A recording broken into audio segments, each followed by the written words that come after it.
Ô Pedro, você enfrentou a figura do Nicolas, que você está chamando às vezes de menino, mas eu prefiro não colocar essa alcunha na criatura, não, né? Porque já é um homem perigoso, né?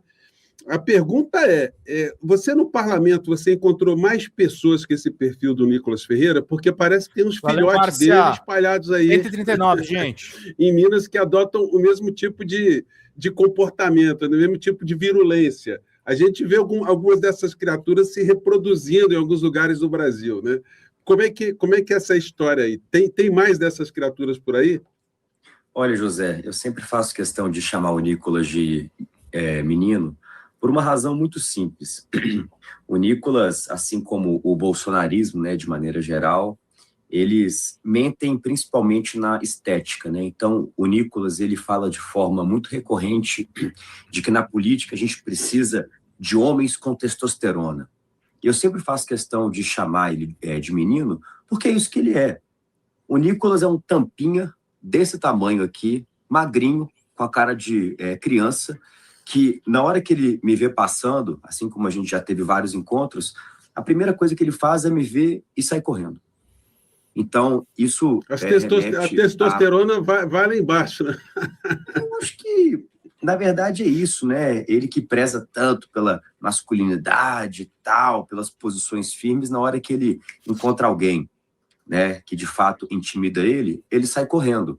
O mesmo caso também quando o Nicolas saiu chorando da Câmara, quando, né, num debate durante uma audiência, o pessoal do PT chamou ele de chupetinha. Então foi ali naquele momento ali que ele ficou desestabilizado. Então eu faço bastante questão de chamar ele pelo que ele é.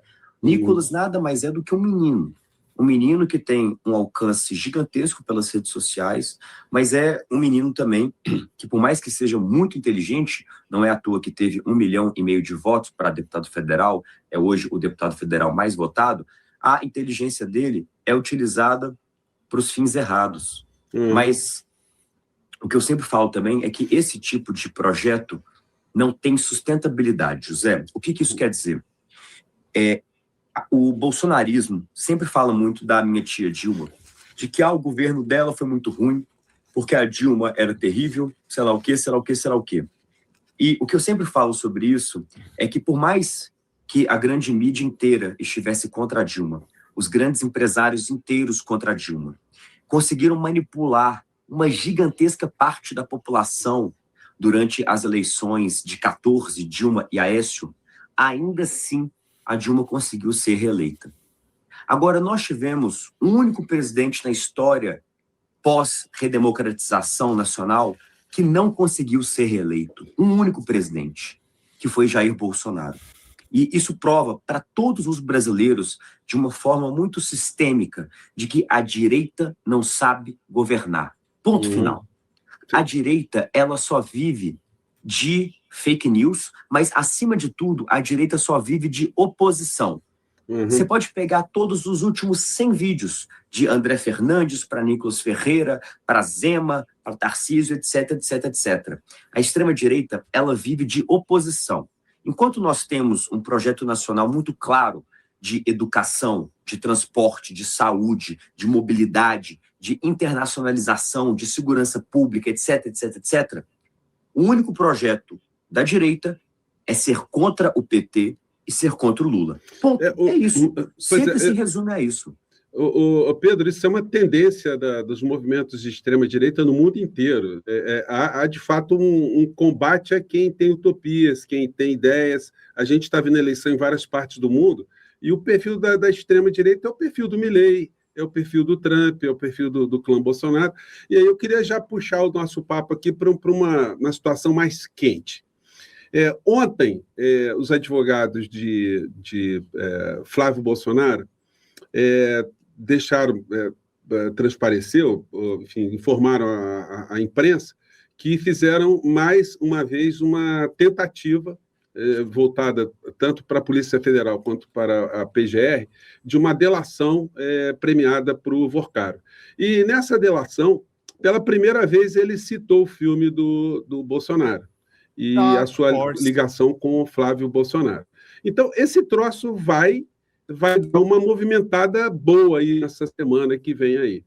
Ô, Júlia, e eu fiquei hoje me questionando qual teria sido o teor do papo de Flávio Bolsonaro com Vorcaro. Eu fiz até uma enquete no nosso portal do José, deixa eu ver se eu pego aqui, que eu fiz a seguinte pergunta. Agora vai, defesa de Vorcaro apresentou a última proposta de delação premiada em que revela o conteúdo de seu encontro pessoal com Flávio Bolsonaro. Na sua opinião, o que ficará revelado? Alternativa 1. Flávio ameaçou e pediu bico calado. Alternativa 2. Flávio foi cobrar propina atrasada. Alternativa 3. As duas respostas acima. E alternativa 4. Foi ver os direitos humanos do preso. Aí 4% aqui da nossa enquete, que está no ar no portal do José, ainda disseram que ele foi lá cuidar de direitos humanos.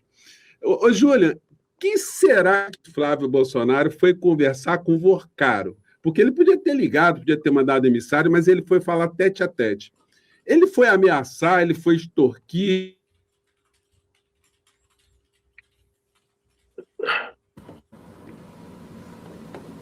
Oi, José, tá me ouvindo? Estou ouvindo. Olha, José, pelo que eu conheço o perfil ali do Flávio, ele foi fazer um acordo ali. Tranquilamente eu lhe digo um acordo, até porque se você tem um nível de intimidade de pedir, de cobrar, né? Você já tinha recebido já 64 milhões e foi pedir o restante, cobrar o restante, e quem sabe exatamente que um volume desse monte desse valor, em termos de investimento, não seria tratado como uma cobrança, a não ser que fosse aquilo que eu não vi porque eu não estava lá, mas eu acredito que seja propina daquilo que foi tratado. O Pedro saiu do nada. Daqueles repasses do Rio de Janeiro, do Fundo Vamos de pingar, Pensão. gente! 139. Ali ele foi conversar com o Vorcaro e pedir que ele ficasse de boca fechada, aguentasse um pouquinho, porque ainda vendendo a ideia de que ele terá êxito na eleição, ou seja, como for, uma forma de blindá-lo.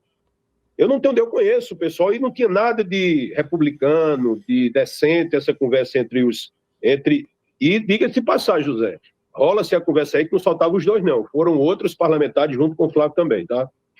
Eu não tenho dúvida que foi um acordo. A gente está lidando com a máfia, José. E aqui não é nada visceral, não é nada pessoal, é apenas uma análise. A gente está lidando com uma quadrilha, por exemplo, eles têm muitas coisas em comum. De um lado, o Flávio e um matador de aluguel, o qual ele homenageou, tá? Inclusive na própria cadeia, que foi eliminado na Bahia. Isso não foi simplesmente uma... Ali foi uma queima de arquivo. E do outro lado nós temos o Vorcaro, que também tinha um matador de aluguel. Né? Que até o modus operandi de como ele desapareceu, desencarnou aqui, é algo extremamente questionável. Em menos de 20 minutos que ele foi detido na Polícia Federal, ele tentou a sua morte. Ele tentou tirar a sua vida, depois foi retirado, sem câmera, sem nada, e desapareceu e morreu, e até agora ninguém sabe exatamente de forma clara do que ele morreu, apenas asfixia. Então, de um lado do outro, cada um tinha um matador de aluguel ali que o servia. Existe até as festas que estão sendo divulgadas, estilo máfia. Então, não tinha nada de finalização, fui dar um ponto final. O Flávio, ele é um vagabundo sabe, estilo miliciano, literalmente. Então, eu acho que eu tenho convicção que ele foi lá pedir exatamente fazer um pacto de silêncio. Boas férias, né? E qual é a tua visão, Pedro? O que você acha que deve ter rolado nessa conversa aí? 25 entre Vorcaro e Flávio Bolsonaro naquelas circunstâncias. 114, gente. A gente fala que a gente nunca sabe o que pega em conversa de bandido, né? A gente nunca sabe.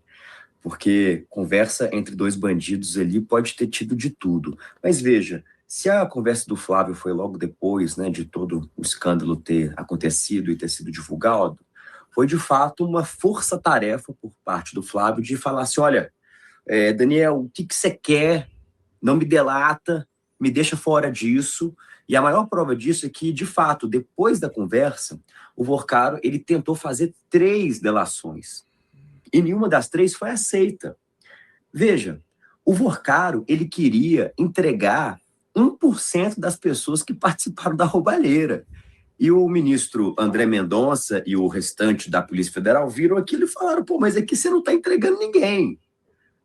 Por quê? O Supremo mais a PF viram ali as mensagens e sabem todo mundo que está enrolado. Então, assim, o que eu vejo nisso tudo foi uma tentativa clara do Rachadinha de tentar abafar o caso. Assim, calma lá, não delata nós, não. Nós somos amigos, nós somos irmão, não me delata nesse momento, não. Porque é isso, pô, é conversa de bandido, conversa de miliciano, é isso. Então, eu vejo Pedro Rousseff é um gato. com muita dificuldade, José, que o Vorcaro vai conseguir fazer algum tipo de delação premiada. Acho muito difícil. Acho muito difícil porque o Vorcaro ele não vai ter a coragem de entregar essa bandidagem que participou com ele.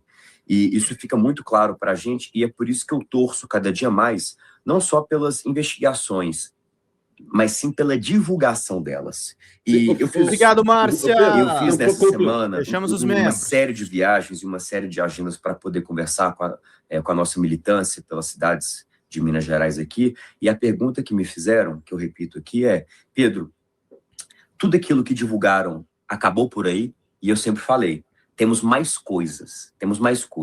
E tenho certeza que vai ser divulgado no momento certo. Aquelas 2 matérias que o Intercept lançou são apenas a ponta do iceberg. Porque, veja, José, logo depois que a matéria foi divulgada, que o Flávio teve que se justificar, numa dessas entrevistas dele, ele fala algo muito interessante, já preparando o terreno para o que há de vir. Ele fala, não, porque não fiquem surpresos quando virem foto e vídeo. Ou seja, se o próprio Flávio já se adiantou falando que podem ser divulgadas fotos e vídeos dele com o Daniel Vorcaro, quer dizer que o barco vai pegar fogo. Mas isso não vai ser divulgado agora. Muita gente me perguntando, questionando, Pedro, mas cadê o resto? Porque as mensagens, elas não foram nada excepcional não, José. Porque as mensagens são algo muito simples. Só mostraram de forma transparente para o nosso país que o Flávio é um bandido. Agora, nós queremos saber o restante das divulgações.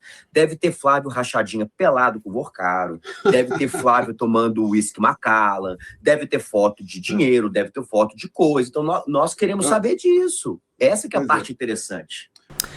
Fala, galera da Folha TV, não se esquece de se inscrever aqui no nosso canal para assistir programas como Folha Notícias Manhã, Folha Notícias Noite, o nosso Folha Entrevista e o nosso Barzinho das Meninas. Muitas coisas bacanas a gente acompanha por aqui e a gente precisa muito, muito do apoio de vocês para nosso trabalho jornalístico, investigativo, de curadoria de conteúdo, com vocês ajudando no nosso Pix, folhademocrata@gmail.com, ou mandando superchats, valeu demais, e os recursos financeiros, tornando-se membro do nosso canal, no nosso curso de jornalismo básico, para você ficar muito bem informado a respeito de tudo.